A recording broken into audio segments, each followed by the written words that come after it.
Good morning, students. നമ്മൾ structural design 1-ലെ module 3-ല് കുറച്ച് balance ഉള്ള ടോപ്പിക്സ് ആണ് ഇപ്പോൾ നമ്മൾ ഡിസ്കസ് ചെയ്യാൻ പോകുന്നത്. നമുക്ക് ഏതൊക്കെയാ ടോപ്പിക്സ് എന്ന് നോക്കാം. ഫസ്റ്റ് ഓഫ് ഓൾ നമുക്കുള്ളത് bond and anchorage, then development length, curtailment of bars in beams, lapping or splicing of reinforcement. ഇതിൽ ജസ്റ്റ് ഒരു ബ്രീഫ് ഐഡിയ പറയാം. ആക്ച്വലി ഈ പോർഷൻ എല്ലാം വരുന്നത് റീഇൻഫോഴ്സ്മെന്റ് ഡീറ്റെയിലിംഗ് എന്ന് പറയുന്ന പോർഷനിലാണ്. അതായത് നമ്മളൊരു ബീം അല്ലെങ്കിൽ സ്ലാബ് എനിത്തിങ് ഡിസൈൻ ചെയ്തതിനു ശേഷം അതിലെ റീഇൻഫോഴ്സ്മെന്റ് എങ്ങനെയാണ് പ്ലേസ് ചെയ്യുന്നത്, അതിലെ അറേഞ്ച്മെന്റ്സ് എല്ലാം ഡ്രോ ചെയ്യുന്ന രീതിയാണ് റീഇൻഫോഴ്സ്മെന്റ് ഡീറ്റെയിലിംഗ് എന്ന് പറയുന്നത്. അതിലെ ഭാഗങ്ങളാണ്, അതുമായിട്ട് ബന്ധപ്പെട്ട് വരുന്ന ഭാഗങ്ങളാണ് bond and anchorage, development length, curtailment of bars in beams, lapping and splicing of reinforcement. നമുക്ക് ഓരോന്നും ഡീറ്റെയിൽഡ് ആയിട്ട് തന്നെ നോക്കാം. ഇന്ത്യൻ സ്റ്റാൻഡേർഡ് കോഡ് IS 456/2000-ലെ പേജ് 42 to 45 വരുന്ന പോർഷൻസ് ആണ് നമുക്ക് ഇതിൽ ഡിസ്കസ് ചെയ്യാനുള്ളത്. First of all we are going to start bond. What is bond? Bond എന്ന് പറയുന്നത് ആക്ച്വലി ഒരു റീഇൻഫോഴ്സ്മെന്റ്, നമ്മൾ RCC സ്ട്രക്ചറിൽ ബോണ്ട് എന്ന് പറയുന്നത് മെയിൻ ആയിട്ട് സ്റ്റീലും കോൺക്രീറ്റും തമ്മിലുള്ള ബോണ്ടാണ്. ഈ ബോണ്ടിലൂടെയാണ് ട്രാൻസ്ഫർ ഓഫ് സ്ട്രെസ്സസ് നടക്കുന്നത്. Bond is the main factor for transfer of stresses from one material to other material.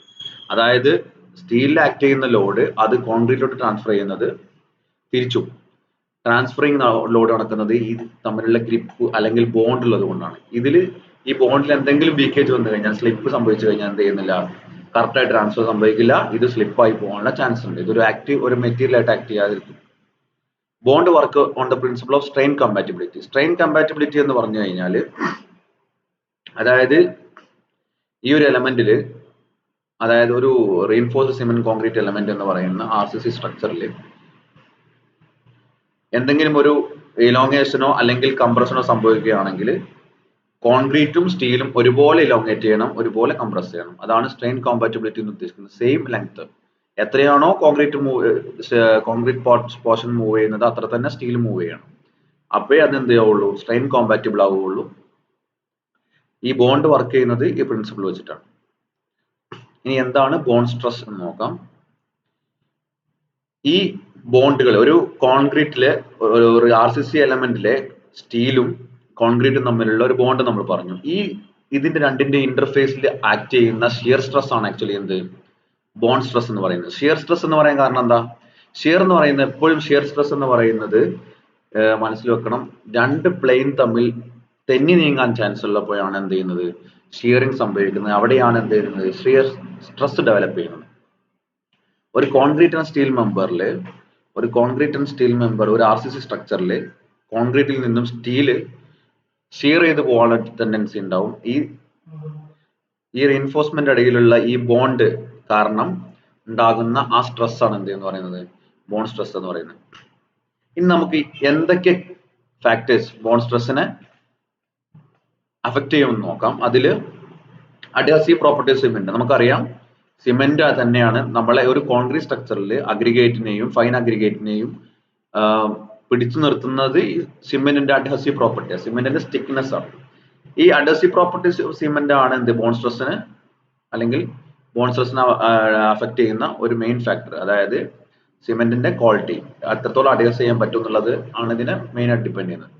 പിന്നെ frictional resistance between concrete and steel, കോൺക്രീറ്റും സ്റ്റീലും തമ്മിലുള്ള ഒരു മെമ്പറിൽ കോൺക്രീറ്റും സ്റ്റീലും തമ്മിലുള്ള ഫ്രിക്ഷണൽ റെസിസ്റ്റൻസ് ആണ് എന്ത് ഇതിനെ അഫക്ട് ചെയ്യുന്ന മറ്റൊരു factor. Mechanical resistance in HYSD bar, അതായത് പ്ലെയിൻ ബാർസ് ഉണ്ട്, HYSD ബാർ ഉണ്ട്. നേരത്തെ ഉണ്ടായിരുന്ന മൈൽഡ് സ്റ്റീലുകളെല്ലാം Fe250 പോലുള്ള സ്റ്റീലെല്ലാം പ്ലെയിൻ ബാർസ് ആയിരുന്നു. അതായത് നമുക്കറിയാം നേരത്തെ ഉപയോഗിച്ചിരുന്ന വാർപ്പിനൊക്കെ ഉപയോഗിച്ചിരുന്ന കമ്പികൾ റൗണ്ട് പ്ലെയിൻ ആയിരിക്കും, അതിന്റെ പുറം ഭാഗം പ്ലെയിൻ ആയിരിക്കും, ഭയങ്കര റൗണ്ട് സ്മൂത്ത് ഫിനിഷ് ആയിരിക്കും. എന്നാൽ ഇപ്പോൾ വരുന്ന TMT ബാർസ് എന്ന് പറയുന്നതൊക്കെ HYSD ബാറാണ്. അതായത് high yield strength deformed bars, അത് ഡീഫോം ചെയ്ത് വെച്ചേക്കാണ്. അതിന്റെ പുറത്ത് എന്തുണ്ടാവും, നിങ്ങൾ കണ്ടിട്ടുണ്ടാവും, ഒരു പിരി പോലെ, അതിലൊരു കൊറുഗേഷൻ ഉണ്ട്. ഈ കൊറുഗേഷൻ എന്ന് പറയുന്ന എക്സ്ട്രാ ഒരു എന്ത് ചെയ്യുന്നു, അതായത് നമുക്കറിയാം ഒരു ഗ്രിപ്പ് ഉണ്ടാവും അല്ലെ, ഒരു പിരി ഉള്ളത് കാരണം എക്സ്ട്രാ ഒരു ഗ്രിപ്പ് ഉണ്ടാവും.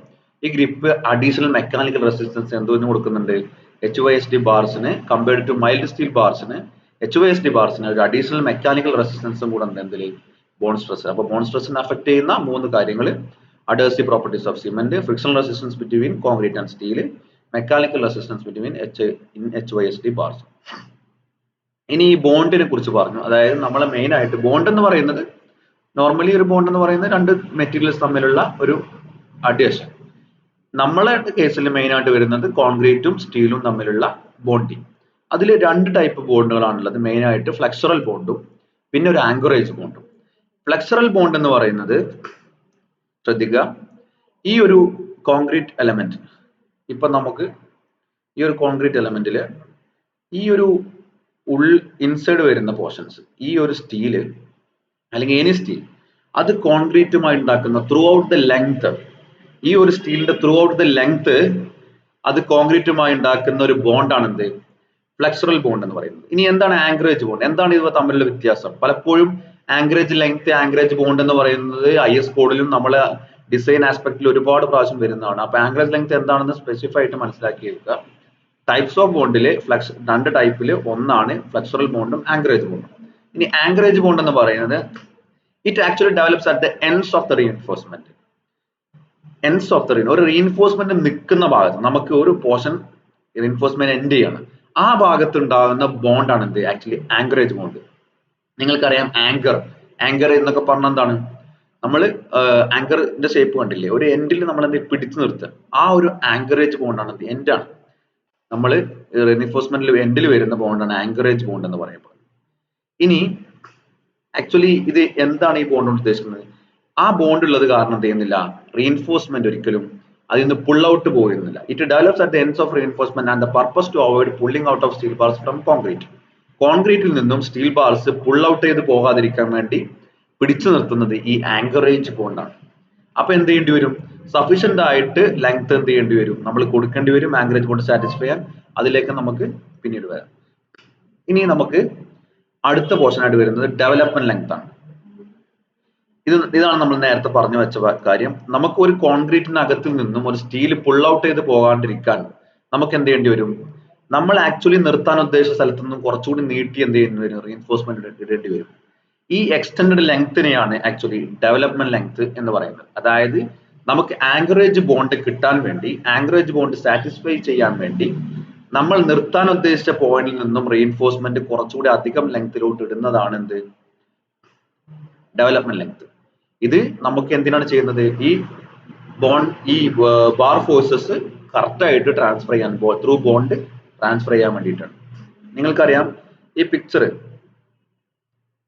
പിക്ചർ കാണുന്ന പോലെ തന്നെ ഈ ബാറ് ഇവിടുന്ന് പുൾ ഔട്ട് ചെയ്ത് പോകാണ്ടിരിക്കാൻ നമ്മൾ എന്ത് ചെയ്തു, ഈ ബാറിനെ എന്ത് ചെയ്തു, കോൺക്രീറ്റിലോട്ട് എക്സ്റ്റെൻഡ് ചെയ്തു. പക്ഷെ നമുക്ക് എന്ത് ചെയ്ത് കിട്ടിയില്ല, സഫീഷ്യന്റ് ആയിട്ട് ഉള്ള ലെങ്ത്, നമുക്ക് വേണ്ട റിക്വയർഡ് ബോണ്ടിന് വേണ്ട ലെങ്ത് കിട്ടിയില്ല എന്നുണ്ടെങ്കിൽ നമ്മൾ എന്ത് ചെയ്യും, അപ്പൊ നമ്മൾ ബെൻസ് പ്രൊവൈഡ് ചെയ്യും.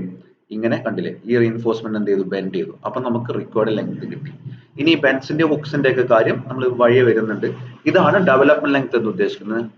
ആക്ച്വലി നമ്മൾ ഒരു ഫോർ എക്സാമ്പിൾ പറയുകയാണെങ്കിൽ, ഇത് ഒരു ബീം ആണെന്ന് വിചാരിക്കുക, ഇതൊരു കോളം. നമുക്ക് ആസ് പെർ ദ ഡിസൈൻ അല്ലെങ്കിൽ ലോഡ് എടുക്കാൻ വേണ്ടിയിട്ട് ചിലപ്പോ ഒരു ബാറ് ഇത്രേ വേണ്ടി വരുള്ളൂ ഇതിന്റെ ടോപ്പില്. പക്ഷെ ഇതിന്റെ ആങ്കറേജ് ബോണ്ട് കിട്ടാൻ വേണ്ടിയിട്ട്, നമ്മൾ സാറ്റിസ്ഫൈ ചെയ്യാൻ വേണ്ടിയിട്ട് എന്ത് ചെയ്യുന്നു, ഈ ബാറിനെ നമ്മൾ എന്ത് ചെയ്യുന്നു, വീണ്ടും താഴോട്ട് എക്സ്റ്റെൻഡ് ചെയ്യുന്നു. ഇതിനെയാണ് എന്ത്, ഡെവലപ്മെന്റ് ലെങ്ത് എന്ന് പറയുന്നത്. ഓക്കെ, ഇത് ഒരു ഫോർ എക്സാമ്പിൾ നമ്മൾ ഒരു കോളം ബീം ജംഗ്ഷനിൽ കൊടുത്ത ഡെവലപ്മെന്റ് ലെങ്ത് കൊടുത്തതിനുള്ള ഒരു എക്സാമ്പിൾ ആണ്. ജസ്റ്റ് ഒരു എക്സാമ്പിളിന് വേണ്ടി കാണിച്ചതാണ്. ഇത് ഒരു കോളം ബീം ജംഗ്ഷൻ ആണ്. ഇനി ഇത് കാണിച്ചേക്കുന്നത് ഒരു പൈൽ ക്യാപ്പ് കോളം സിസ്റ്റം ആണ്. ഈ കാണിച്ചേക്കുന്ന രണ്ടും പൈലാണ്. ഇതൊരു പൈൽ ക്യാപ്പ് ആണ്. അപ്പോ ഈ പൈൽ ക്യാപ്പിലോട്ട് കോളത്തിന്റെ റീഇൻഫോഴ്സ്മെന്റ്, ആക്ച്വലി കോളത്തിന്റെ റീഇൻഫോഴ്സ്മെന്റ് നമുക്ക് ഈ റെഡ് കാണിക്കുന്ന ഭാഗത്ത് എന്ത് ചെയ്യാം, കട്ട് ചെയ്യാം. പക്ഷെ എന്ത് ചെയ്തു, ആങ്കറേജ് സാറ്റിസ്ഫൈ ചെയ്യാൻ വേണ്ടിയിട്ട് നമ്മളൊരു ഡെവലപ്മെന്റ് ലെങ്ത് എന്ത് ചെയ്തു, താഴോട്ട് നീട്ടിക്കൊടുത്തു. ഓക്കെ, ഇനി നമ്മൾ ഡെവലപ്മെന്റ് ലെങ്ത് കൊടുത്തിട്ടില്ലെങ്കിൽ എന്ത് സംഭവിക്കും? ഒരു കോൺക്രീറ്റ് സ്ട്രക്ചറിൽ നമ്മൾ ഡെവലപ്മെന്റ് ലെങ്ത് കൊടുത്തിട്ടില്ലെങ്കിൽ എന്ത് സംഭവിക്കും? ആക്ച്വലി ഡെവലപ്മെന്റ് ലെങ്ത് കൊടുത്തിട്ടില്ലെങ്കിൽ നമ്മൾ പറഞ്ഞ പോലെ തന്നെ ആങ്കറേജ് ബോണ്ട് സാറ്റിസ്ഫൈ ചെയ്യില്ല, ആങ്കറേജ് ബോണ്ട് കിട്ടില്ല. ഈ കോൺക്രീറ്റ് എന്ത് ചെയ്യും, കോൺക്രീറ്റിനകത്ത് നിന്ന് സ്റ്റീൽ പുൾ ഔട്ട് ചെയ്ത് പോകാനുള്ള ചാൻസ് ഉണ്ട്. അങ്ങനെ പുൾ ഔട്ട് ചെയ്ത് പോയി കഴിഞ്ഞാൽ ലൗഡ് അപ്ലൈ ചെയ്യുന്ന സമയത്ത് ഇത് പുൾ ഔട്ട് ചെയ്ത് പോയി കഴിഞ്ഞാൽ സ്ട്രക്ചർ ഫെയിലർ ആവും. പിന്നെ കോളം ബീം ഒരു എക്സാമ്പിൾ പറയുന്നതാണെങ്കിൽ ഒരു കോളം ബീം ജംഗ്ഷനിൽ നമ്മൾ സഫീഷ്യന്റ് ആയിട്ടുള്ള ഡെവലപ്മെന്റ് ലെങ്ത് കൊടുത്തിട്ടില്ല എന്നുണ്ടെങ്കിൽ ഈ ബീം എന്ന് പറയുന്നത് കോളത്തിൽ നിന്ന് പുൾ ഔട്ട് ചെയ്ത് പോകാനുള്ള ഒരു ചാൻസ് ഉണ്ട്. അങ്ങനെ ഫെയിൽ ആയ ഒരു സ്ട്രക്ചറിന്റെ ഒരു എക്സാമ്പിൾ ആണ് ഇപ്പൊ ഇവിടെ ഫോട്ടോയിൽ കാണിച്ചിട്ടുള്ളത്. അതായത് സഫീഷ്യന്റ് ഡെവലപ്മെന്റ് ലെങ്ത് കൊടുത്തിട്ടില്ലെങ്കിൽ വരുന്ന പ്രോബ്ലംസ്. ഇനി നമുക്ക് ആസ് പെർ IS 456 നമുക്ക് ഡെവലപ്മെന്റ് ലെങ്ത്തിന്റെ കാൽക്കുലേഷൻ ആണ് ഇവിടെ പറയുന്നത്. എങ്ങനെ ഒരു ഡെവലപ്മെന്റ് ലെങ്ത് കാൽക്കുലേറ്റ് ചെയ്യാം, നമുക്ക് എത്രത്തോളം ബാർ നീട്ടി വെക്കണം, ഇത് ഡിപ്പെൻഡ് ചെയ്യുന്നത് ഗ്രേഡ് ഓഫ് കോൺക്രീറ്റും സ്റ്റീലിന്റെ ഗ്രേഡും ബേസ് ചെയ്തിട്ടാണ്. നമുക്ക് ഇക്വേഷനിലോട്ട് പോകാം. We have LD equals 0.87 FI 5/4 tau BD. ഇവിടെ FI എന്ന് ഉദ്ദേശിക്കുന്നത് അത് ലിമിറ്റ് സ്റ്റേറ്റിലുള്ള ഇക്വേഷൻ ആണ്. ഇനി വർക്കിംഗ് സ്ട്രെസ് ആണെങ്കിൽ 0.87 FIക്ക് പകരം സിഗ്മ എസ് ആവും. ഇനി എന്തൊക്കെയാണ് ടേംസ് എന്ന് നോക്കാം. FI എന്ന് പറയുന്നത് ക്യാരക്ടറിസ്റ്റിക് സ്ട്രെങ്ത് ഓഫ് സ്റ്റീൽ, അതായത് നമ്മൾ FE 415 എന്ന് പറയുന്ന നോർമൽ ഉപയോഗിക്കുന്ന സ്റ്റീലുകൾ 415 എന്ന് പറയുന്നത് അതിന്റെ ക്യാരക്ടറിസ്റ്റിക് സ്ട്രെങ്ത് ആണ്. 415 Nm². പഴയ മൈൽഡ് സ്റ്റീൽ ഭാഗമാണെങ്കിൽ FE 250 എന്ന് പറയാം. FE 250 എന്ന് പറയുമ്പോൾ FI എന്ന് പറയുന്നത് 250 Nm². Phi is the diameter of the bar used and tau BD is the design bond stress. ഇതാണ് ആക്ച്വലി നമുക്ക് വരുന്ന ഇക്വേഷൻ. ഇനി ഈ ഡിസൈൻ ബോണ്ട് സ്ട്രെസ്സുകൾ എങ്ങനെ കിട്ടും?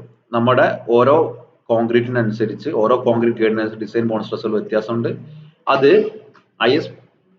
IS കോഡിലെ ടേബിൾ 26.2.1.1 എന്ന ടേബിളിൽ നിന്ന് നമുക്ക് ആ വാല്യൂ കിട്ടും. ഇത് limit state of method of design ആണ്. നിങ്ങൾക്ക് അറിയാം ഈ ടേബിളിൽ നിന്ന് നമുക്ക് ആ വാല്യൂസ് പിക്ക് ചെയ്യാൻ പറ്റും. അതായത് if your concrete grade is M25 design bond stress will be 1.4. ഈ ഒരു ടേബിൾ റെഫർ ചെയ്യുമ്പോൾ നമ്മൾ എക്സ്ട്രാ 2 നോട്ട് ഉണ്ട് ഇതിനകത്ത്. ഇത് എപ്പോഴും എന്ത് ചെയ്യണം, ഈ നോട്ട് ശ്രദ്ധിക്കണം. ഇതൊരു സ്പെഷ്യൽ നോട്ടാണ്, ഇത് കൂടെ കൺസിഡർ ചെയ്തിട്ട് വേണം ഇതിന് വാല്യൂ പിക്ക് ചെയ്യാൻ. ഈ നോട്ട് നോക്കുക. In case of HYSD bars the value shall be increased by 60%. അതായത് ഈ തന്നിരിക്കുന്ന വാല്യൂകളെല്ലാം മൈൽഡ് സ്റ്റീൽ ബാർസിനാണ്. നമ്മൾ പറഞ്ഞു HYSD ബാർ അതായത് നമ്മളെ നോർമലി കാണുന്ന TMT ബാർസ് പോലത്തെ ഹൈ ഈൽഡ് സ്ട്രെങ്ത് ബാർസിന് എന്ത് ചെയ്യാം, അതിന് കൊറുഗേഷൻ ഉണ്ട്. തെർമോ മെക്കാനിക്കലി ട്രീറ്റഡ് ബാർസ് ആണ്, ട്വിസ്റ്റഡ് ബാർസ് ആണ്, ഡിഫോംഡ് ബാർസ് ആണ്, അതിന് കൊറുഗേഷൻ ഉണ്ട്, എക്സ്ട്രാ ആങ്കറേജ് അതിന് കിട്ടും. അതുകൊണ്ട് തന്നെ ഈ ഡിസൈൻ ബോണ്ട് സ്ട്രെസ് എന്ത് ചെയ്യാം, ഇൻക്രീസ്ഡ് ബൈ 60%. നമുക്ക് 60% ഇൻക്രീസ് ചെയ്ത് കൊടുക്കാം. അതായത് അതിനെ ഇതിന്റെ ഈ ഡിഫോർമേഷൻ കാരണം അതിന് എക്സ്ട്രാ ബോണ്ട് കിട്ടുന്നത് കൊണ്ട് ഈ ഇതിൽ ടേബിളിൽ കൊടുത്ത വാല്യൂസിനെ 60% ഇൻക്രീസ് ചെയ്യാം. അതായത് ഇതിലുള്ള വാല്യൂസിനെ 1.6 കൊണ്ട് മൾട്ടിപ്ലൈ ചെയ്യാം. എന്നിട്ട് വേണം ഇക്വേഷനിൽ പുട്ട് ചെയ്യാൻ. നമുക്കൊരു എക്സാമ്പിൾ പ്രോബ്ലം ചെയ്യാം, അപ്പോൾ ഒന്നുകൂടി ക്ലിയർ ആവും. ഇനി in case of compression reinforcement the value of tau BD shall be further increased by 25%. നമ്മൾ കോളത്തിലാണ് ഉപയോഗിക്കുന്നതെങ്കിൽ, അതായത് കംപ്രഷൻ റീഇൻഫോഴ്സ്മെന്റ് ആണ് മെയിൻ ആയിട്ട് കോളത്തിലെ മെയിൻ ബാർസ്, ബീംസിലെ ടോപ്പ് ബാർസ്, ഇതൊക്കെ കംപ്രഷൻ റീഇൻഫോഴ്സ്മെന്റ് ആണ്. ഈ റീഇൻഫോഴ്സ്മെന്റുകളാണ് നമ്മൾ ഉപയോഗിക്കുന്നതെങ്കിൽ, അത്തരം റീഇൻഫോഴ്സ്മെന്റ് ഉപയോഗിക്കുന്നതെങ്കിൽ അതിന്റെ ഡെവലപ്മെന്റ് ലെങ്ത് ആണ് നമ്മൾ കാൽക്കുലേറ്റ് ചെയ്യുന്നതെങ്കിൽ എക്സ്ട്രാ ഒരു 25%. അപ്പോൾ ഒരു ഡൗട്ട് ഉണ്ടാവും, HYSD ബാറും ആണ് കംപ്രഷൻ മെമ്പറും ആണെങ്കിൽ HYSDന്റെ 60% ഓൾറെഡി ഇൻക്രീസ് ചെയ്യണം, പിന്നെ എന്ത് ചെയ്യണം, 25% കൂടെ ഇൻക്രീസ് ചെയ്യണം.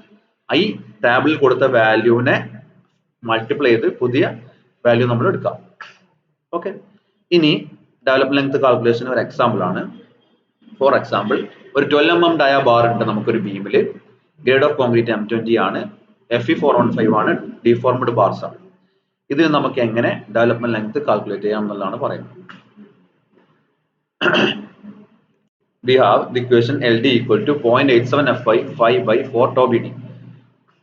നമുക്ക് തന്നിട്ടുണ്ട് FI എന്ന് പറയുന്നത് 415 Nm².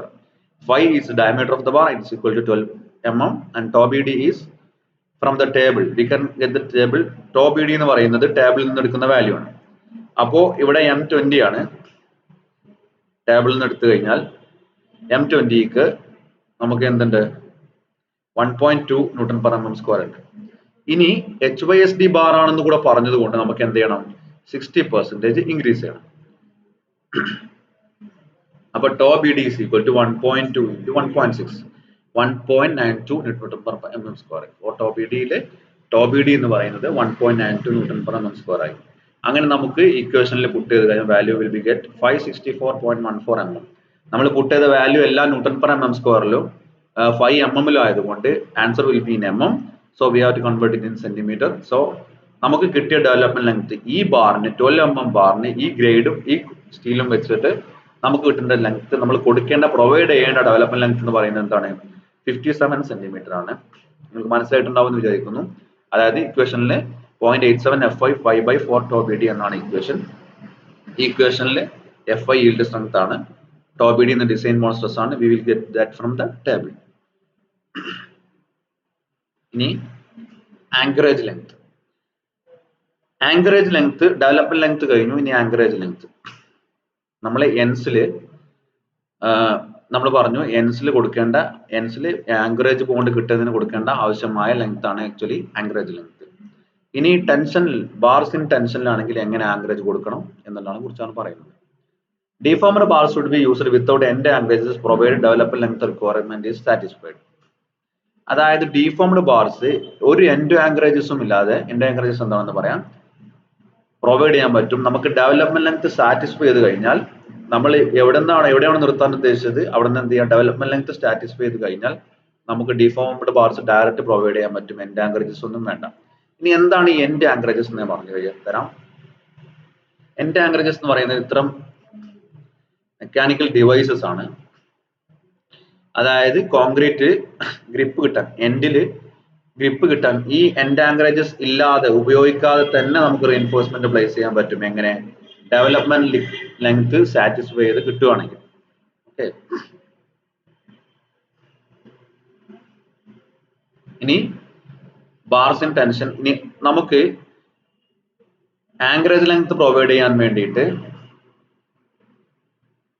ആങ്കറേജ് ലെങ്ത് കിട്ടാൻ വേണ്ടി നമുക്ക് ഉപയോഗിക്കാൻ പറ്റുന്ന വേറെ കുറച്ച് ടെക്നിക്കുകളാണ്. അതായത് എൻസിൽ നമുക്ക് ഈ എൻഡില് നമ്മൾ ആക്ച്വലി ആങ്കറേജ് ലെങ്ത് എടുക്കുന്നത് നമുക്കറിയാം എൻഡിലാണ്.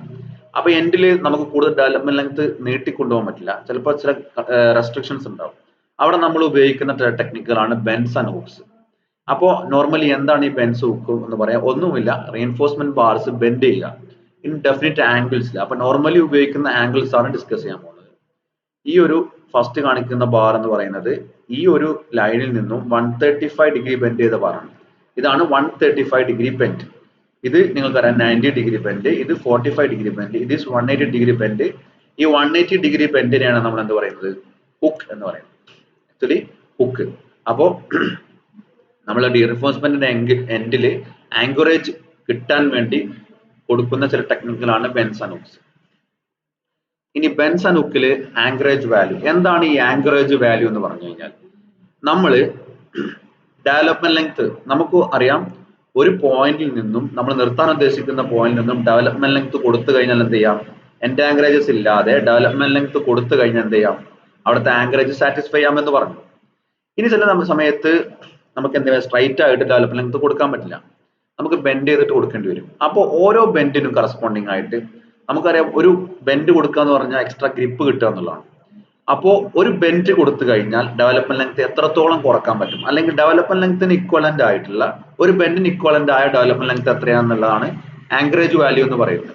Anchorage value of A hook or A bend of longitudinal reinforcement is equivalent length of straight bar which is required, which gives required bond. അതായത് നമ്മുടെ സെയിം ആങ്കറേജ് ബോണ്ട് കിട്ടുന്ന, അതായത് ഒരു 90 ഡിഗ്രി ബെൻഡ് കൊടുത്തു കഴിഞ്ഞാൽ അതിന് പകരമായിട്ട്, അതായത് ഡെവലപ്മെന്റ് ലെങ്ത് ഒരു എക്സാമ്പിൾ ഒരു 10 സെന്റിമീറ്റർ ഡെവലപ്മെന്റ് ലെങ്ത് കൊടുക്കുന്നതിന് പകരമാണ് ഒരു 90 ഡിഗ്രി ബെൻഡ് എന്ന് പറയാം. അങ്ങനെ എത്രത്തോളം പകരം ഒരു ബെൻഡ് കൊടുത്തു കഴിഞ്ഞാൽ ഡെവലപ്മെന്റ് ലെങ്ത്തിന് ഇക്വലന്റ് ആയിട്ട് എത്ര വരും എന്നുള്ളതാണ് ആങ്കറേജ് വാല്യൂ എന്ന് പറയുന്നത്. ഇനി anchorage value as per IS code പറയുന്നുണ്ട് ഓരോ ബെൻഡിനും. ഓരോ 45 ഡിഗ്രി ബെൻഡിനും ആങ്കറേജ് വാല്യൂ എന്ന് പറയുന്നത് 4 ടൈംസ് ഡയമീറ്റർ ആണ്.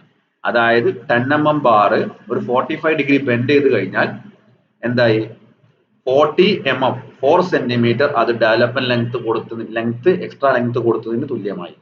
ഇതാണ് ഓരോ 45 ഡിഗ്രി ബെൻഡിനും 4/5, അതായത് 4 ടൈംസ് ഡയമീറ്റർ. ഇത് ഇനി പഠിക്കാൻ എളുപ്പമാണ്. ഓരോ 45നും 4 ആഡ് ചെയ്ത് കൊടുത്താൽ മതി. 90 ഡിഗ്രി ബെൻഡ് ആവുമ്പോൾ അത് 8/5 ആവും, 135 ഡിഗ്രി ബെൻഡ് ആവുമ്പോൾ 12/5 ആവും, 180 ഡിഗ്രി ബെൻഡ് അതായത് ഹുക്കിന് എന്ത് ചെയ്യും? 16 അതായത് ഒരു ഹുക്ക് പ്രൊവൈഡ് ചെയ്യാന്ന് പറഞ്ഞു കഴിഞ്ഞാൽ 16 ടൈംസ് ഡയമീറ്റർ അത്രയും ലെങ്ത് കൊടുക്കുന്നതിന് തുല്യമാണ് എന്നർത്ഥം. ഇതാണ് ഹുക്സ് ആൻഡ് ബെൻസിന്റെ കേസിലുള്ള ആങ്കറേജ് വാല്യൂ. അപ്പൊ ഒന്നുകൂടെ പറയാം, നമുക്ക് എൻസില് നമുക്ക് റിക്വയർഡ് ആയിട്ടുള്ള ആങ്കറേജ് ബോണ്ട് കിട്ടാൻ എന്ത് ചെയ്യണം, ബാർസിന്റെ ലെങ്ത് നീട്ടിക്കൊടുക്കണം.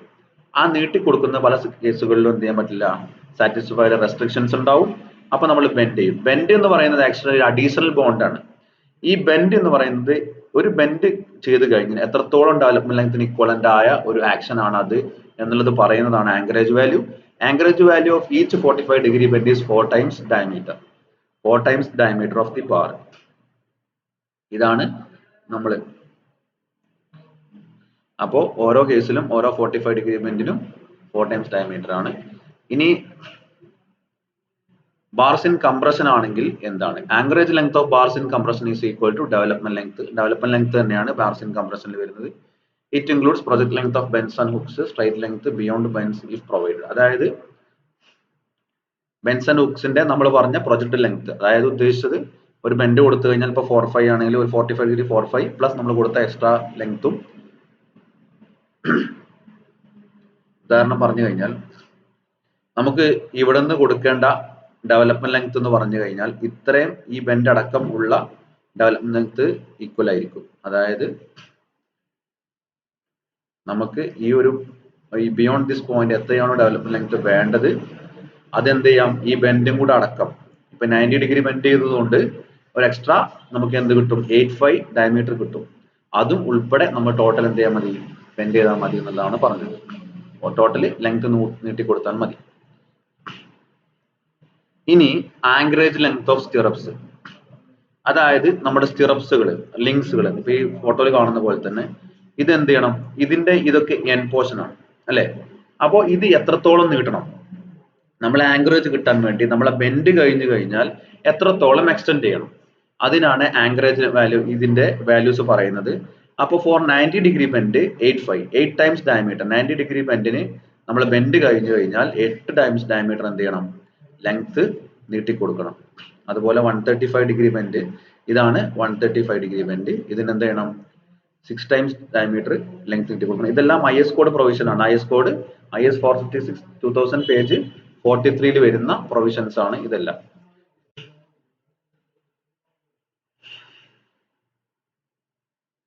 ഇനി 180 degree ബെൻഡ് ആയി കഴിഞ്ഞാൽ അത് 4 ടൈംസ് ഡയമീറ്റർ. അതായത് നമ്മളെ റിങ്ങിന്റെ ലെങ്ത് കഴിഞ്ഞാൽ ബെൻഡ് കൂടെ കഴിഞ്ഞാൽ എത്രത്തോളം നീട്ടി കൊടുക്കണം എന്നാണ് ആങ്കറേജ് ലെങ്ത് ഓഫ് സ്റ്റിറപ്സ് എന്ന് ഉദ്ദേശിക്കുന്നത്. ഇനി നമുക്ക് അടുത്ത ടോപ്പിക്കിലോട്ടാണ് പോകാനുള്ളത്.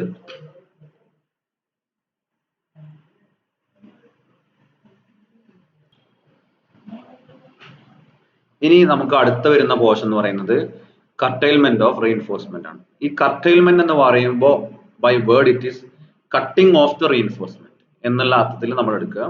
അതായത് നമ്മൾ ഒരു ബീമിന്റെ ഡിസൈനുകൾ പഠിച്ചു. ബീംസ് ഡിസൈൻ ചെയ്യുമ്പോൾ നമ്മൾ moment off limit, ultimate moment of resistance MU limit എടുക്കുന്നുണ്ട്. ആക്ച്വലി ഈ MU limit, moment of resistance നമ്മൾ കൺസിഡർ ചെയ്യുന്നത് ആ ബീമിൽ വരാവുന്ന മാക്സിമം ബെൻഡിങ് മൊമെന്റ് ആണ്. അതായത് മാക്സിമം ബെൻഡിങ് മൊമെന്റ് വരുന്ന ഒരു സെക്ഷനിലെ മൊമെന്റ് എത്രയാണോ, ബെൻഡിങ് മൊമെന്റ് എത്രയാണോ, അതാണ് നമ്മൾ മൊമെന്റ് ഓഫ് റെസിസ്റ്റൻസ് ആയിട്ട് എടുക്കുന്നത്. ഇപ്പോൾ ഈ സിംപ്ലി സപ്പോർട്ടഡ് ബീമിന്റെ ബെൻഡിങ് മൊമെന്റ് ഡയഗ്രാം എടുത്തു കഴിഞ്ഞാൽ നിങ്ങൾക്കറിയാം PL/4 ആയിരിക്കും സെൻട്രൽ ലോഡിലേക്ക്. ഇനി ഈ ബീമിന്റെ ക്രോസ് സെക്ഷൻ ലെഫ്റ്റ് സൈഡിലോട്ടോ ഈ ഒരു സെക്ഷനിൽ നിന്നോ റൈറ്റ് സൈഡിലോട്ടോ പോയി കഴിഞ്ഞാൽ നിങ്ങൾക്ക് അറിയാൻ പറ്റും അവിടെ ആക്ച്വലി ബെൻഡിങ് മൊമെന്റ് എന്താണ്, കുറവാണ്. ബെൻഡിങ് മൊമെന്റ് ഈ രണ്ട് പോർഷനിലോട്ടും കുറവാണ്. അതായത് നമ്മൾ ഡിസൈൻ ചെയ്യുന്നത് ഈ മാക്സിമം ബെൻഡിങ് മൊമെന്റ് വെച്ചിട്ടാണ്. നമ്മൾ ത്രൂ ഔട്ട് സ്റ്റീൽ പ്രൊവൈഡ് ചെയ്യുന്നത് ഈ സെന്റർ സെക്ഷനിൽ വരുന്ന മാക്സിമം ബെൻഡിങ് മൊമെന്റ് പ്രൊവൈഡ് ചെയ്തിട്ടാണ്. അപ്പൊ നമുക്ക് എന്ത് ചെയ്യാൻ പറ്റും, ഒരു ബിയോണ്ട് ദ പോയിന്റ് കഴിഞ്ഞു കഴിഞ്ഞാൽ നമുക്ക് എന്ത് ചെയ്യാം, റീഇൻഫോഴ്സ്മെന്റ് വേണമെങ്കിൽ എന്ത് ചെയ്യാം, കുറക്കാം, കട്ട് ഓഫ് ചെയ്യാം. അത് ഈ ഒരു ടേം ആണ് ശരിക്കും ആക്ച്വലി കർട്ടൈൽമെന്റ് ഓഫ് റീഇൻഫോഴ്സ്മെന്റ് എന്ന് പറയുന്നത്. അതായത് ബോട്ടം ബാർസിന്റെ കേസ് എടുക്കുകയാണെങ്കിൽ ടെൻഷൻ റീഇൻഫോഴ്സ്മെന്റ് നമുക്കൊരു പോയിന്റ് കഴിഞ്ഞു കഴിഞ്ഞാൽ ഇത്രയും കൊടുത്തു കഴിഞ്ഞാൽ ബിയോണ്ട് ദാറ്റ് പോയിന്റ് നമുക്ക് എന്ത് ചെയ്യാം, വേണമെങ്കിൽ ഒഴിവാക്കാം. അത് കട്ട് ചെയ്യുന്നത് അതിന് ഒരുപാട് IS കോഡ് റൂൾസ് ഉണ്ട്. അത് നമുക്ക് എന്ത് ചെയ്യാം, വഴി അറിയാം. ഈ കട്ട് ചെയ്യുന്ന ബാർസ് നമുക്ക് വേണമെങ്കിൽ എന്ത് ചെയ്യാം, ബാർസ് ഒരിക്കലും എന്ത് ചെയ്യാൻ പറ്റില്ല, എണ്ണം വെച്ചിട്ട് കുറക്കാൻ പറ്റുള്ളൂ. ഇപ്പം 4 ബാർ ഉണ്ടെങ്കിൽ 2 ബാർ ത്രൂ പോവുകയും 2 ബാർ അവിടെ നിന്ന് എന്ത് ചെയ്യാം, അവിടെ സ്റ്റോപ്പ് ആവുകയാണെങ്കിൽ ചെയ്യാം. അല്ലെങ്കിൽ അത് കംപ്രഷൻ സൈഡിലോട്ട് പോകും. അവിടെ കംപ്രഷൻ സൈഡിൽ ചിലപ്പോൾ കൂടുതൽ റീഇൻഫോഴ്സ്മെന്റ് വേണ്ടി വരും. ഈ ഒരു കേസാണ് ശരിക്കും ആക്ച്വലി കർട്ടൈൽമെന്റ് ഓഫ് റീഇൻഫോഴ്സ്മെന്റ്. കർട്ടൈൽമെന്റ് എന്ന് പറയുമ്പോൾ നമ്മൾ ഓർക്കേണ്ടത് കട്ടിംഗ് ഓഫ് റീഇൻഫോഴ്സ്മെന്റ് എന്നാണ്. അതായത് റീഇൻഫോഴ്സ്മെന്റ് നമുക്ക് ആവശ്യമില്ലാത്ത സ്ഥലത്ത് കുറക്കുക. നമ്മൾ ആസ് പെർ ഡിസൈൻ ചെയ്യുമ്പോൾ മൊമെന്റ് ഓഫ് റെസിസ്റ്റൻസ് വെച്ചിട്ടാണ് ഡിസൈൻ ചെയ്യുന്നത്. കർട്ടൈൽമെന്റ് ഓഫ് ബാർസ് ഇൻ ബീം, ബീംസിലെ ബാറുകൾ കർട്ടൈൽ ചെയ്യുന്നത് ഒരു പിക്ചോറിയലായിട്ട് കാണിച്ചു എന്ന് മാത്രം. നമുക്കറിയാൻ കണ്ടില്ലേ, ഈ റീഇൻഫോഴ്സ്മെന്റ് ഇത്ര ആക്ച്വലി നമുക്ക് വേണ്ടതുള്ളൂ. കാരണം നമ്മളെ ഡിസൈൻ ബെൻഡ് മൊമെന്റ് വരുന്ന മാക്സിമം ബെൻഡ് മൊമെന്റ് വരുന്നത് പോർഷൻസ് സെൻട്രലിലാണ്, അവിടെ നിന്ന് കുറഞ്ഞു കുറഞ്ഞു വരികയാണ് ചെയ്യുന്നത്. അപ്പൊ ഈ ഒരു പോർഷൻ നമുക്ക് വേണമെങ്കിൽ എന്ത് ചെയ്യാം, ടെൻഷൻ റീഇൻഫോഴ്സ്മെന്റ് അവോയ്ഡ് ചെയ്യാം. അതുപോലെ തന്നെ കംപ്രഷൻ റീഇൻഫോഴ്സ്മെന്റ് എന്ത് ചെയ്യാം, ഈ ഒരു പോർഷനിലും അവോയ്ഡ് ചെയ്യാം. ഈ ഒരു ബീമില് റീഇൻഫോഴ്സ്മെന്റ് റിഡക്ഷൻ ആണ് എന്ത് പറയുന്നത്, ആക്ച്വലി കർട്ടൈൽമെന്റ് ഓഫ് ബാർസ് എന്ന് പറയുന്നത്. ഇനി IS കോഡിൽ പേജ് 44 പറയുന്ന ഒരു റിക്വയർമെന്റ് ഉണ്ട്. For curtailment reinforcement shall extend beyond the point at which it is no longer required to resist flexure for a distance of equal to the effective depth of the member or 12 times the bar diameter whichever is greater. അതായത് നമ്മളൊരു പോയിന്റില് flexor resist ചെയ്യാൻ വേണ്ട ഒരു point, ആ ഒരു പോയിന്റിന് beyond ആയിട്ട് നമുക്ക് ഫ്ലെക്സർ റെസിസ്റ്റ് ചെയ്യാൻ നമുക്ക് എന്ത് ചെയ്യാൻ വേണ്ടില്ല, അതായത് ബെൻഡിങ് റെസിസ്റ്റ് ചെയ്യാൻ റീഇൻഫോഴ്സ്മെന്റ് വേണ്ട. ഈ ഒരു പോയിന്റിന് അപ്പുറം എത്രയാണ്, എഫക്റ്റീവ് ഡെപ്തിന് ഈക്വലോ അല്ലെങ്കിൽ 12 ടൈംസ് ബാർ ഡയമീറ്ററോ, ഇതിന്റെ ഏതാണോ ഗ്രേറ്റർ ആ വാല്യൂ എന്ത് ചെയ്യണം, നീട്ടിക്കൊടുക്കണം. അതായത് കട്ട് ഓഫ് പോയിന്റ് എന്ന് പറയുന്നത് എവിടെയാണോ ഫ്ലെക്സർ റെസിസ്റ്റ് ചെയ്യാൻ നമുക്ക് വേണ്ടാത്തത്, അതായത് ആക്ച്വലി ഒരു ബീം എടുക്കുകയാണെങ്കിൽ നമുക്ക് ഈ ഒരു പോയിന്റിൽ ഇതിന് ബിയോണ്ട് ആയിട്ട് ഈ ലെഫ്റ്റ് സൈഡിൽ ടെൻഷൻ റീഇൻഫോഴ്സ്മെന്റ് എന്ത് വേണ്ടി വരില്ല, ഫ്ലെക്സർ റെസിസ്റ്റ് ചെയ്യാൻ അവിടെ ഒരു ടെൻഷൻ റീഇൻഫോഴ്സ്മെന്റ് വേണ്ട. എങ്കിലും ആസ് പെർ കോഡ് ഈ ബീമിന്റെ എഫക്റ്റീവ് ഡെപ്തോ അല്ലെങ്കിൽ 12 ടൈംസ് ഡയമീറ്റർ, ഇതിൽ ഏതാണോ ഗ്രേറ്റർ, ഇപ്പൊ 12 ടൈംസ് ഡയമീറ്റർ ആണ് ഗ്രേറ്റർ എങ്കിൽ ആ വാല്യൂ ഇവിടെ നിന്ന് എന്ത് ചെയ്യണം, നീട്ടി കൊടുക്കണം. അവിടെ വെച്ചിട്ട് എന്ത് ചെയ്യാൻ പാടുള്ളൂ, കട്ട് ഓഫ് ചെയ്യാൻ പാടുള്ളൂ. ഇതാണ് IS code requirement for curtailment of reinforcement. ഇനി അടുത്ത് വരുന്ന ടോപ്പിക് എന്ന് പറയുന്നത് lapping or splicing of reinforcement ആണ്. നോർമലി നിങ്ങൾക്ക് അറിയാമായിരിക്കും, ലാപ്പ് എന്ന് പറഞ്ഞു കഴിഞ്ഞാൽ 2 ബാർസ്. നമുക്ക് നോർമലി ഒരു റീഇൻഫോഴ്സ്മെന്റ് ബാർ അവൈലബിൾ ആയിട്ടുള്ളത് 12 മീറ്റർ ആണ്. നോർമലി സൈറ്റിൽ വരുന്നത് 12 മീറ്റർ ആണ്. അപ്പം നമുക്ക് 12 മീറ്റർ കൂടുതൽ ലെങ്ത് പ്രൊവൈഡ് ചെയ്യണമെങ്കിൽ നമ്മൾ എന്ത് ചെയ്യും, 2 ബാർസ് തമ്മിൽ ലാപ്പ് ചെയ്യും. ഈ ഒരു ടേം ആണ് ആക്ച്വലി ലാപ്പിംഗ് എന്ന് ഉദ്ദേശിക്കുന്നത്. ലാപ്പിങ്ങിനെ തന്നെ പറയുന്ന മറ്റൊരു പേരാണ് splicing. Splicing is a technique in which two reinforced bars of standard lengths are joined and are then wired together to form single rebar that has higher length. Normal case ൽ രണ്ടും join ചെയ്തിട്ട് അതിനെ binding wire ഉപയോഗിച്ച് tie ചെയ്യാണ് ചെയ്യുക. Weld ചെയ്യുന്ന കേസുകളുമുണ്ട്. ചില heavy കൺസ്ട്രക്ഷനിലും ചില ഹെവി ഡയമീറ്റർ ബാർസും നമുക്ക് അതിനൊക്കെ വരാം, വെൽഡ് ചെയ്യുകയാണ് സാധാരണ ചെയ്യാറ്. ഇതാണ് ലാപ്പിംഗ് എന്ന് പറയുന്നത്. ഇനി ലാപ്പിംഗ് ചെയ്യാനുള്ള IS കോഡ് പ്രൊവിഷൻസ് എന്തൊക്കെയാണെന്ന് നോക്കാം. IS കോഡ് ചില റിക്വയർമെന്റ്സ് ലാപ്പ് ചെയ്യുമ്പോൾ പറയുന്നുണ്ട്. ഒരു പോയിന്റില് ബെൻഡിങ് മൊമെന്റ്, അതായത് നമുക്കറിയാം ബെൻഡിങ് മൊമെന്റ് എന്ന് പറയുന്നത് vary from section to section. നമുക്കൊരു സിംപ്ലി സപ്പോർട്ടഡ് ബീം ആണെങ്കിൽ സെന്ററിലാണ് എന്ത് മാക്സിമം ബെൻഡിങ് മൊമെന്റ് വരുന്നത്. അതാണ് ആ ബീമിന്റെ മൊമെന്റ് ഓഫ് റെസിസ്റ്റൻസ് ആയിട്ട് നമ്മൾ എടുക്കുന്നത്. ഇനി പറയുന്നത് ഏതെങ്കിലും ഒരു സെക്ഷനിൽ മൊമെന്റ് ഓഫ് റെസിസ്റ്റൻസിന്റെ 50% കൂടുതൽ ഒരു സെക്ഷനിൽ വരികയാണെങ്കിൽ ആ സെക്ഷനിൽ വെച്ച് എന്ത് ചെയ്യാൻ പാടില്ല, ആ സോണിൽ വെച്ച് എന്ത് ചെയ്യാൻ പാടില്ല, ബാർസ് ലാപ്പ് ചെയ്യാൻ പാടില്ല. പിന്നെ ഒരു സെക്ഷനിൽ തന്നെ 50% കൂടുതൽ ബാർസ് ലാപ്പ് ചെയ്യാൻ പാടില്ല. അതായത് ഒരു ബീം എടുത്തു കഴിഞ്ഞാൽ ഈ ഒരു കേസിൽ ബോട്ടത്തിൽ 2 ബാറും ടോപ്പിൽ 2 ബാറും ഉണ്ടെന്ന് വിചാരിക്കുക. എലിവേഷനിൽ 1 ബാറേ കാണുള്ളൂ. അപ്പൊ ഈ 4 ബാറുകളും എന്ത് ചെയ്യാൻ പാടില്ല, 4 ബാറിൽ 2 ബാറും ഒറ്റ സെക്ഷനിൽ വെച്ച് ലാപ്പ് ചെയ്യാൻ പാടില്ല. അത് സ്റ്റാഗേർഡ് ആയിട്ട് കൊടുക്കണം. അതായത് ഇവിടെ ഒന്ന് ലാപ്പ് ചെയ്ത് കഴിഞ്ഞാൽ അടുത്ത ഇവിടെ വെച്ചിട്ട് കുറച്ച് അപ്പുറത്ത് വെച്ചിട്ട് വേണം ലാപ്പ് ചെയ്യാൻ. അതാണ് ഉദ്ദേശിക്കുന്നത്. ഒരേ സെക്ഷനിൽ എന്ത് ചെയ്യാൻ പാടില്ല, 50% കൂടുതൽ, അതായത് ഒരു 10 ബാർ ഉണ്ടെങ്കിൽ 5 ബാറിൽ കൂടുതൽ എന്ത് ചെയ്യാൻ പാടില്ല, ഒരു സെക്ഷനിൽ വെച്ച് ലാപ്പ് ചെയ്യാൻ പാടില്ല.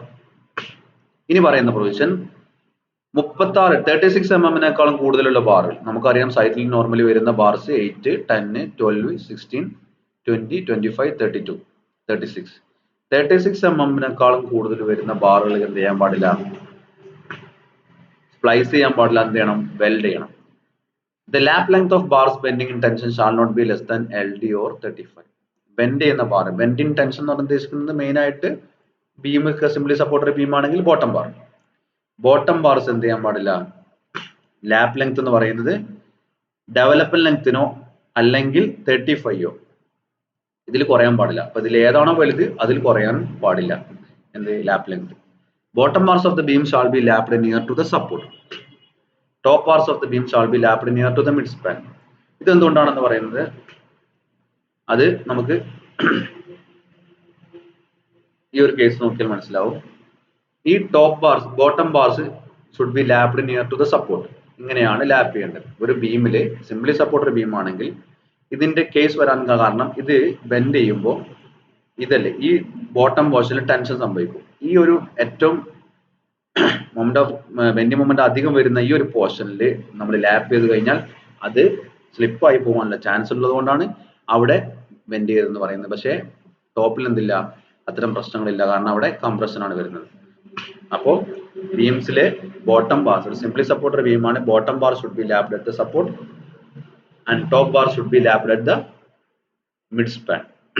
ഇനി അടുത്ത provision, the lap length bars in direct tension shall not be less than 2 LD or 35. Direct tension വരുന്ന ലാപ്പുകളിൽ എന്ത് ചെയ്യാൻ പാടില്ല, ബെൻഡിങ് ടെൻഷനും ഡയറക്റ്റ് ടെൻഷനും തമ്മിൽ വ്യത്യാസം എന്താ? ബെൻഡിങ് ടെൻഷൻ എന്ന് പറയുന്നത് ബീമിലൊക്കെ വരുന്നത് എന്താണ്, ബെൻഡിങ് ടെൻഷൻ ആണ്. അതായത് ലോഡ് ഇങ്ങനെയാണ് ആക്ട് ചെയ്യുന്നതെങ്കിൽ, നോർമൽ കേസ് ലോഡ് ആക്ട് ചെയ്യുമ്പോൾ ഇത് ബെൻഡ് ചെയ്യുന്നു, നമ്മൾ നെക്സ്റ്റ് പിക്ചറിൽ കാണാൻ പറ്റും. ഇത് ബെൻഡ് ചെയ്യുന്നത് ഇവിടെ വരുന്നത് ഈ സ്റ്റീലിൽ ടെൻഷൻ ആണെങ്കിൽ കൂടി അത് ബെൻഡിങ് ടെൻഷൻ ആണ്. ഡയറക്റ്റ് ടെൻഷൻ എന്ന് പറയുന്നത് നമ്മളൊരു സ്റ്റീലിനെ ഇങ്ങനെ രണ്ട് സൈഡിൽ നിന്നും വലിക്കുക അല്ലെങ്കിൽ ഒരു ഡയറക്റ്റ് ടെൻഷൻ കൊടുക്കുക, അതിന്റെ ലോഡിങ് ആക്സിസും അത് ലോങ് ആക്സിസും സെയിം ആയിരിക്കുമ്പോഴാണ് ഡയറക്റ്റ് ടെൻഷൻ എന്ന് പറയുന്നത്. ഡയറക്റ്റ് ടെൻഷൻ കേസ് വരുന്നത് ഏതെങ്കിലും സ്ട്രക്ചറിൽ വരുവാണെങ്കിൽ അവിടെ എന്ത് ചെയ്യണം, ലാപ്പ് ലെങ്ത് 2 LDനോ 35നേക്കാളോ കുറയാൻ പാടില്ല. ഇനി കംപ്രഷൻ ആണെങ്കിൽ, അതായത് കോളം റീഇൻഫോഴ്സ്മെന്റ്, കോളത്തിലെ മെയിൻ ബാർ ഒക്കെ ആണെങ്കിൽ ഒരിക്കലും എന്ത് ചെയ്യാൻ പാടില്ല, ഡെവലപ്മെന്റ് ലെങ്ത്തിനോ 24/5നോ ലാപ്പ് ലെങ്ത് കുറയാൻ പാടില്ല. ഇനി കോളം ബാർസ് എന്ത് ചെയ്യണം, preferably to be lapped at mid height.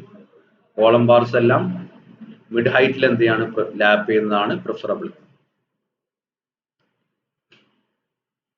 ഇത്രയാണ് മൊഡ്യൂൾ 3യിലെ നിങ്ങൾക്ക് വരുന്ന പോർഷൻസ്, നിങ്ങൾക്ക് ബാലൻസ് ഉള്ള പോർഷൻസ്, സോറി മൊഡ്യൂൾ 2യിലെ.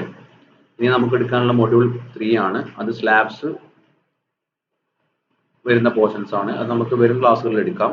ഇന്ന് എടുത്ത ഭാഗങ്ങൾ ഒന്നുകൂടെ നമുക്ക് എന്ത് ചെയ്യാം, റിവൈസ് ചെയ്യാം. കാരണം മൊഡ്യൂൾ 3 എന്ന് പറയുന്നത് 1 വേ സ്ലാബ് 2 വേ സ്ലാബ് ഉള്ള ക്ലാസ്സിന് അത് ഫ്രഷ് ആയിട്ട് തന്നെ തുടങ്ങാം. ഇനി ഇന്ന് എടുത്ത ഭാഗങ്ങൾ എന്ന് പറയുന്നത് വളരെ ചെറിയ ചെറിയ ടോപ്പിക്കുകളാണ്. കൺസെപ്റ്റ് മനസ്സിലാക്കി പോവുക. നമുക്ക് എന്ത് ചെയ്യാം, ഒന്നുകൂടെ അതൊന്ന് ജസ്റ്റ് ഒന്ന് റിവൈസ് ചെയ്യാം. മൊത്തം പോർഷൻ പറയുന്നില്ല ഞാൻ.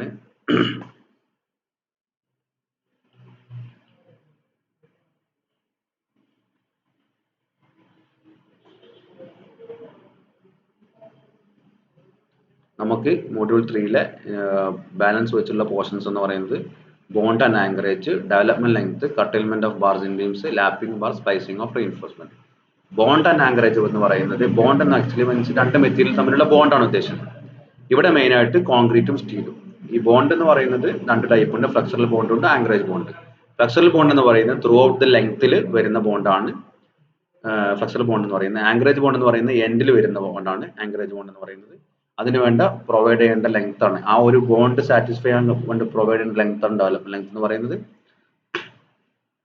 കട്ടിൽമെന്റ് ഓഫ് ബാർസ് ഇൻ ബീംസ് എന്ന് പറയുന്നത് നമുക്ക് പറഞ്ഞു, നമുക്ക് എവിടെയാണോ റീഇൻഫോഴ്സ്മെന്റ് വേണ്ടാത്തത് ആ ഭാഗത്ത് നമ്മൾ റീഇൻഫോഴ്സ്മെന്റ് റെഡ്യൂസ് ചെയ്യുന്ന, കട്ട് ഓഫ് ചെയ്യുന്ന ഭാഗമാണ് എന്ത്, കട്ടിൽമെന്റ് ഓഫ് ബാർസ് ഇൻ ബീംസ്. പിന്നെ lapping or slicing of reinforcement. Lapping or splicing of reinforcement എന്ന് പറയുന്നത് രണ്ട് ബാർസ് തമ്മിൽ ജോയിൻ ചെയ്യേണ്ട അവസ്ഥ വരുമ്പോൾ, അതായത് നമുക്ക് നമ്മളെ ഉദ്ദേശിച്ച ലെങ്ത് കിട്ടാതെ വരുമ്പോൾ ലാപ്പ് ചെയ്യുന്ന കേസാണ് ലാപ്പിംഗ് ഓർ സ്പ്ലൈസിംഗ് എന്ന് പറയുന്നത്. ഇത്രയാണ് ഈ ഒരു മൊഡ്യൂൾ 2 നമുക്ക് ബാലൻസ് ഉള്ളത്. വളരെ ചെറിയ ചെറിയ ടോപ്പിക്കുകളാണ്. ഇതിൽ കുറച്ച് മെയിൻ ആയിട്ട് ശ്രദ്ധിക്കേണ്ടത് IS കോഡുകളിൽ IS കോഡ് ഒന്ന് റിവൈസ് ചെയ്തെടുക്കുക. IS 456 2000 പേജ് 42 to 45 ആണ് നമുക്ക് വരുന്ന ഈ ചെറിയ പോർഷൻസ് എല്ലാം ഉള്ളത്. അപ്പോൾ ഓൾമോസ്റ്റ് എല്ലാം കവർ ചെയ്തിട്ടുണ്ട്. എന്തെങ്കിലും ഡൗട്ട് ഉണ്ടെങ്കിൽ അറിയിക്കാം. പിന്നെ നിങ്ങൾ അറ്റൻഡൻസ് നമുക്ക് ഗൂഗിൾ ഫോമിൽ ഞാൻ ഒരു ടൈം തരാം. ഈ ഒരു ക്ലാസ് കഴിയുന്ന സമയത്ത് ഗൂഗിൾ ഫോം നിങ്ങളുടെ ഗ്രൂപ്പിൽ ആക്റ്റീവ് ആവും. ആ സമയത്ത് അറ്റൻഡൻസ് രജിസ്റ്റർ ചെയ്യാം. Okay, bye, thank U.